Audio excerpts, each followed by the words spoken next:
Amém? Eu quero fazer uma reflexão, e se você tiver uma Bíblia aí, por favor, abra no Salmo de número 122.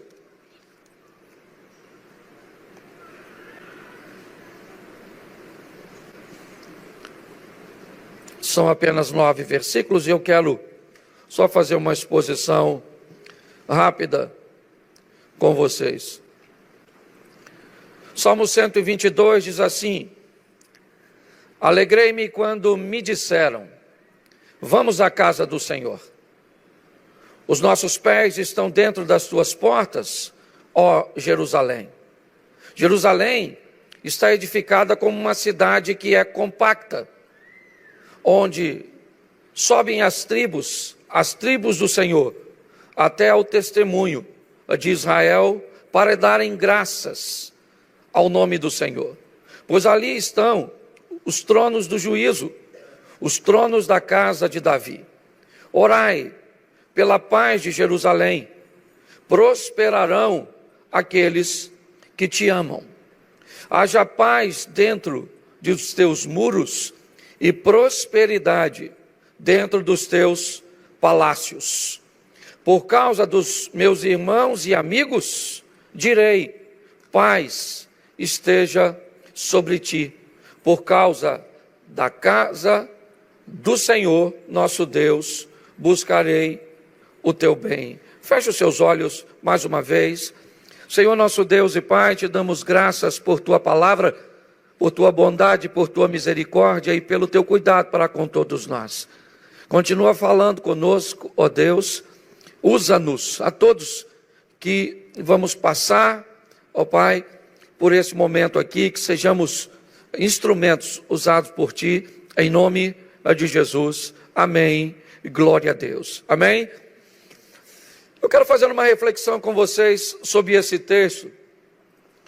E, primeiro, a postura, a condição emocional, que não apenas nesse texto, mas que em diversos outros momentos, a Bíblia busca nos orientar como devemos nos apresentar a Deus ou nos colocarmos diante dele. Quando vamos para um momento de oferta, a Bíblia diz que devemos ofertar com alegria.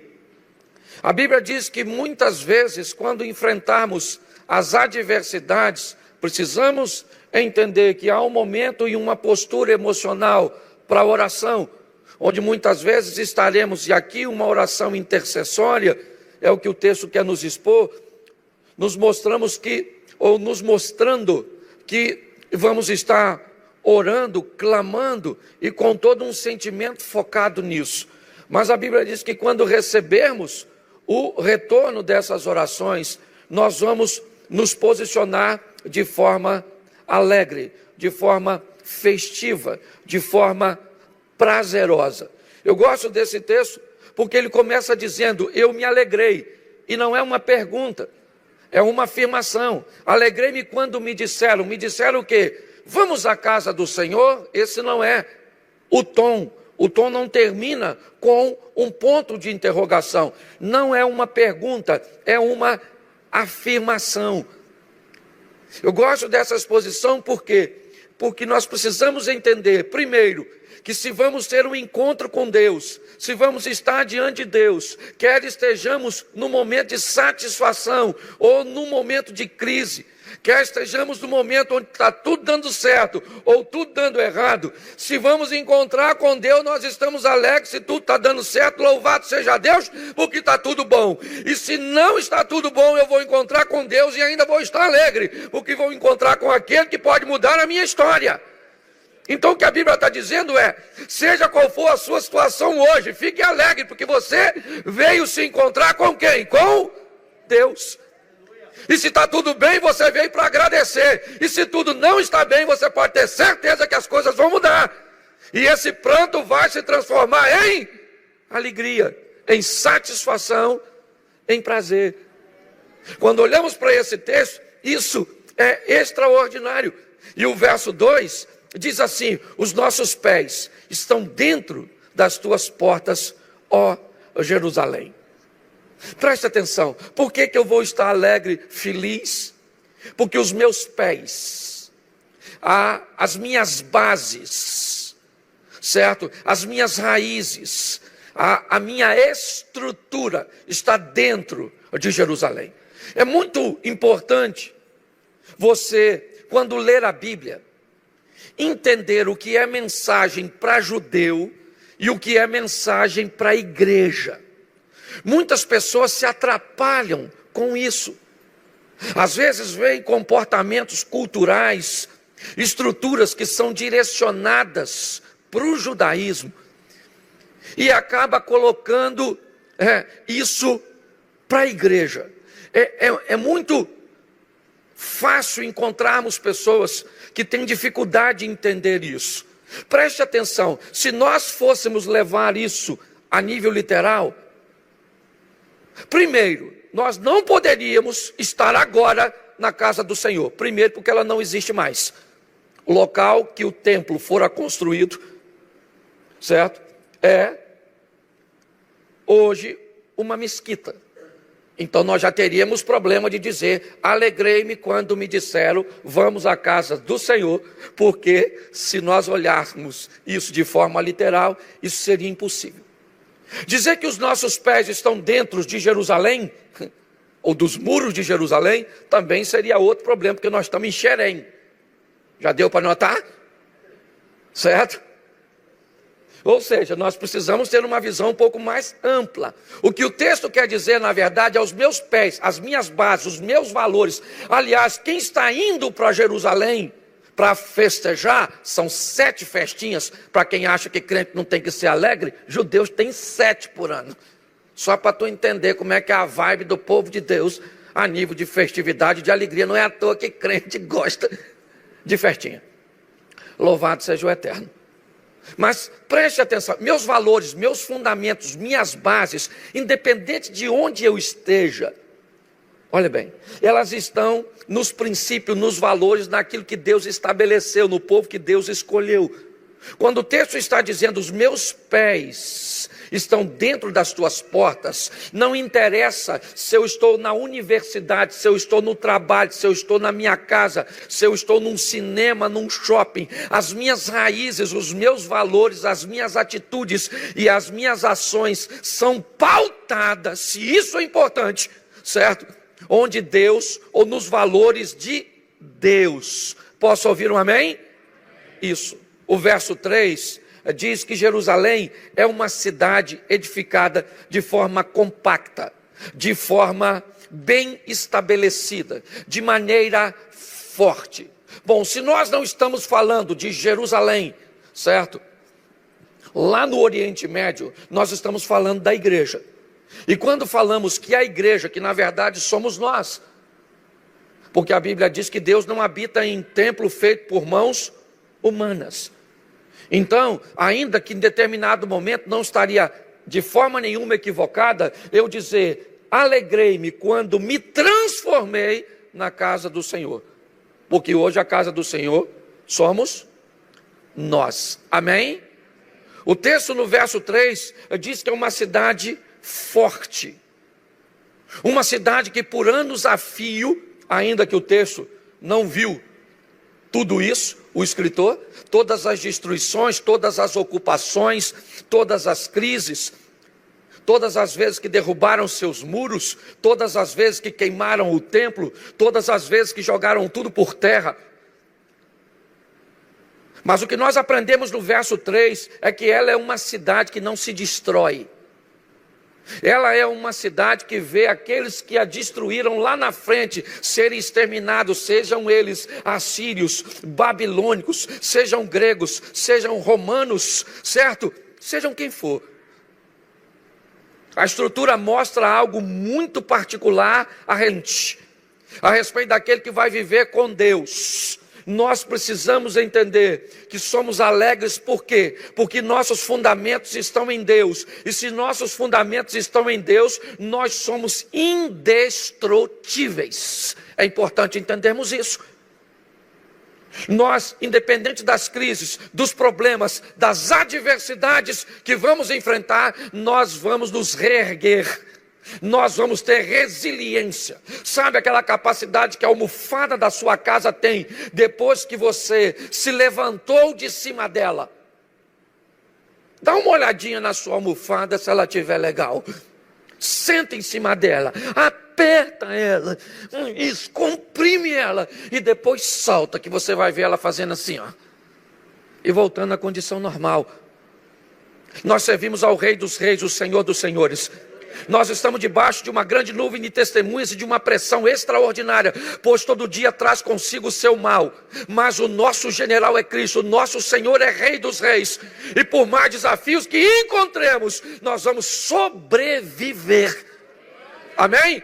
Porque somos firmes, fortes, compactos, certo? E eu gosto dessa palavra compacta em alguma das traduções, porque ela quer dizer pequeno, mas que contém o necessário. Aparentemente pequeno. Alguém olha para você e acha você pequeno, pode achar você insignificante. O que ela não sabe é o poder que contém em você. Apesar de sermos pequenos, mora alguém que é muito grande dentro de nós. É assim que funciona. O verso 4, ele diz: onde sobem as tribos do Senhor, até o testemunho de Israel, para darem graças ao nome do Senhor. O verso 4 diz que Jerusalém era um local de agradecimento. Gente, um dos maiores desafios de nos relacionarmos, eu acho que em todas as esferas dos relacionamentos, seja ele intrapessoal, com você mesmo. Às vezes você é mal agradecido com você mesmo. Você é ingrato com você mesmo. Você é ingrato quando olha para você e não vê o potencial que tem em você. Você é ingrato com você mesmo quando você já venceu tantas adversidades no passado, está enfrentando uma hoje e acha que ela vai te destruir. Às vezes nós somos ingratos de forma interpessoal, como nos relacionamos com outras pessoas, do verso 2. Mas também é pautada em emoção.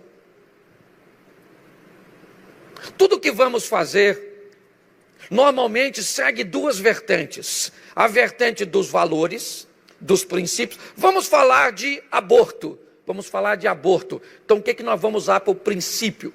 Por raízes, por base, ok? São esses princípios, essas bases que vão fazer com que eu defenda a minha opinião sobre tal assunto.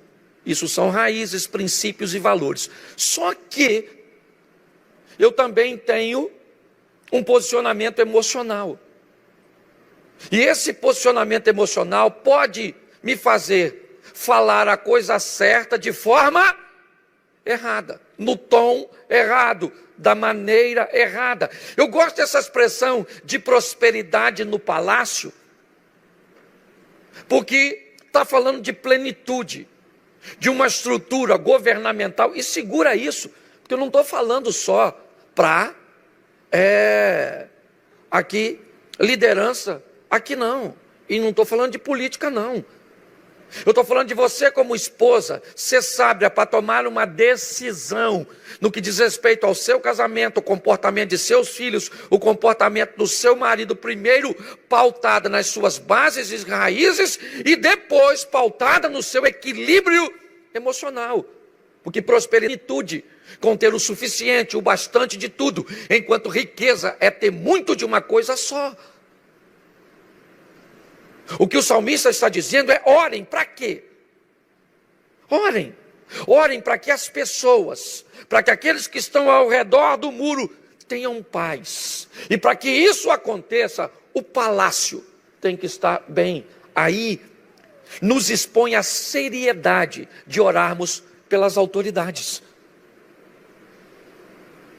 A responsabilidade que temos. Se você acha que prefeito é ladrão, que governador é ladrão, que se você acha que ministro é ladrão, você pode achar o que você quiser e você tem todo o direito pelos exemplos e pelas respostas que nós recebemos. Só que o texto diz que para entre os muros, ou para que entre os muros tenha paz, lá em cima tem que ter prosperidade. Isso é importante. Entendemos a nossa responsabilidade de entregarmos a nossa nação, os nossos governantes. E eu sei que é difícil.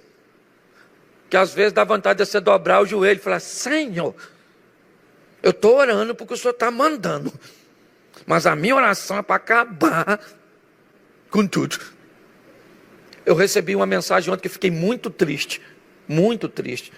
O pessoal manda muita brincadeirinha para mim, certo? E esse texto não é meu, tá bom? Eu só li, só estou reproduzindo. Abre aspas. O garotinho fala para a mãe, né? Mãe, hoje teve um ladrão aqui em casa. A mãe falou: menino, sério? Ele roubou alguma coisa? Falou assim: não, só veio pedir seu voto. Olha, eu fiquei tão triste. Mas só para você entender. E o que pode mudar isso são nossas mãos, é verdade? Mas na verdade elas só vão representar os nossos valores, nas nossas escolhas. E não apenas falando de política, eu não estou falando de política, eu estou falando de decisões. Mas vamos aqui, verso de número 8. Por causa dos meus irmãos e amigos, eu direi: paz seja sobre ti. Preste atenção. Amigos e familiares, é o que o texto quer dizer. Eu quero a paz, eu acho isso, e agora quero trazer numa conotação da igreja. Eu vejo pessoas tão feridas em seus relacionamentos interpessoais, tão magoadas, muitas vezes porque nutriram expectativas não correspondidas de líderes religiosos. Muitas vezes porque enfrentaram adversidades e problemas que acabaram com seu casamento, com toda a sua estrutura familiar. E todas as vezes que elas tentam recomeçar um relacionamento, elas têm dificuldade de continuar ou de prosseguir em seus relacionamentos interpessoais. Uma parte da igreja, ou vem para a igreja, em busca apenas do relacionamento divino. Eu tenho postado isso na minha rede social. E tenho mostrado o seguinte: a Bíblia diz: amai a Deus sobre todas as, e amai o seu próximo como a, amai a Deus sobre todas as, e o seu próximo como, ou seja, eu amo a Deus em primeiro lugar, sim ou não? Mas amo depois quem? Apesar do texto falar o próximo primeiro, o próximo não é o primeiro depois de Deus. Porque preste atenção como é que o texto termina. Ame o próximo como? Então se você não se ama, você vai ter problema para amar o próximo, sim ou não?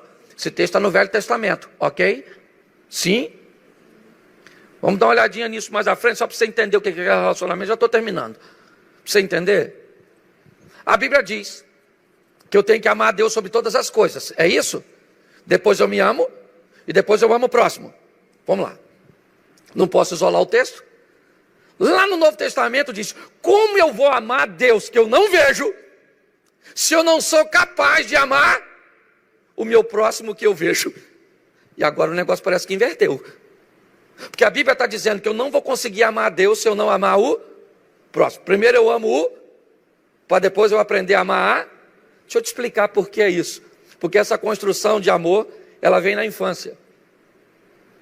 E se você lembrar, se uma criança, né, ela morre, ela vai para o inferno? Pare e pense nisso. Numa idade onde não há consciência? Sim ou não? Sim ou não? Então preste atenção, o primeiro amor que essa criança descobre é o amor do próximo que ela recebe. Você já viu um cego sorrindo, um cego de nascença? Você sabe por que um cego não sorri? E quando tenta sorrir, seu sorriso é sempre quebrado? Porque o cego nunca viu ninguém sorrindo. É por isso.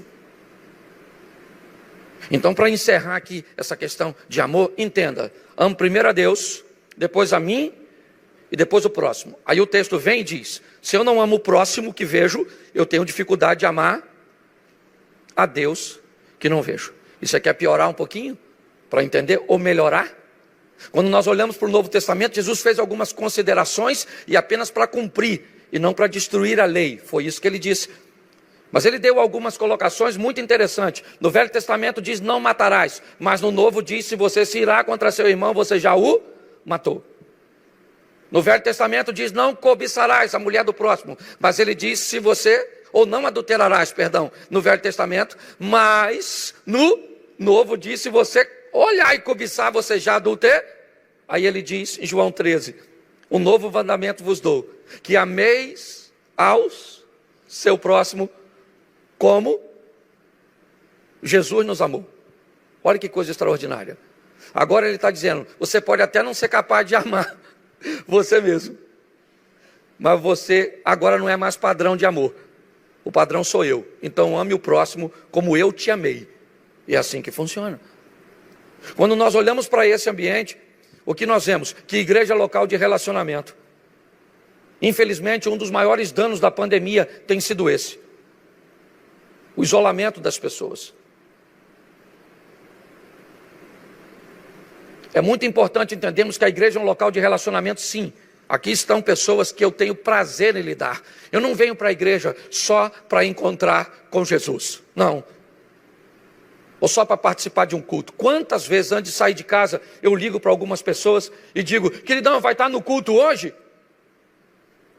Pô, queria falar com você, queria bater um papo, queria tomar um café, depois do culto vamos sair. Nós precisamos entender que esse é um ambiente de paz, e precisamos orar por isso, porque hoje está assim de gente, que acaba o culto e diz assim, eu vou me embora, porque porta da igreja só dá fofoca, não gosta de confusão. Então não dá para ser crente, filho, vai ser monge, vai para as montanhas do Tibete, bota uma cuequinha e senta lá, porque para lidar com gente é pauleira, gente é difícil. E para encerrar, certo?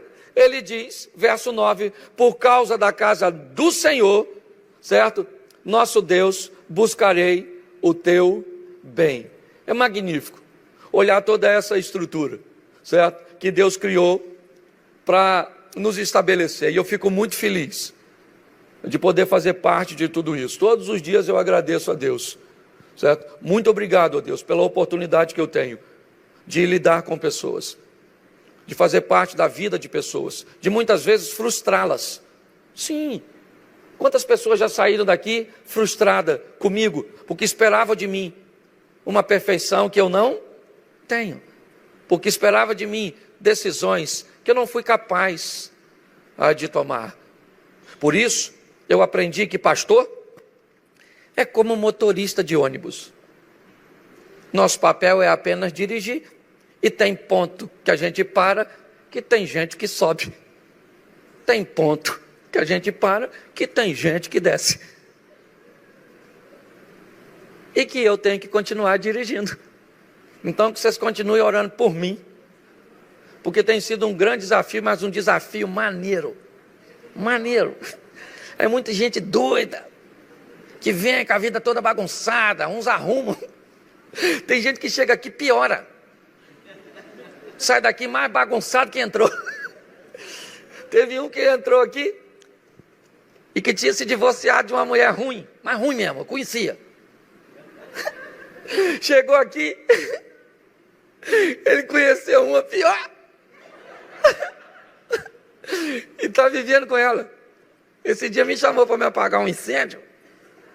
Eu cheguei lá, eu olhei para o olho dele, estava escrito saudade da antiga. Então, gente, vamos continuar orando. Porque a Bíblia diz, 1 Tessalonicenses 5,17, orai, sem cessar.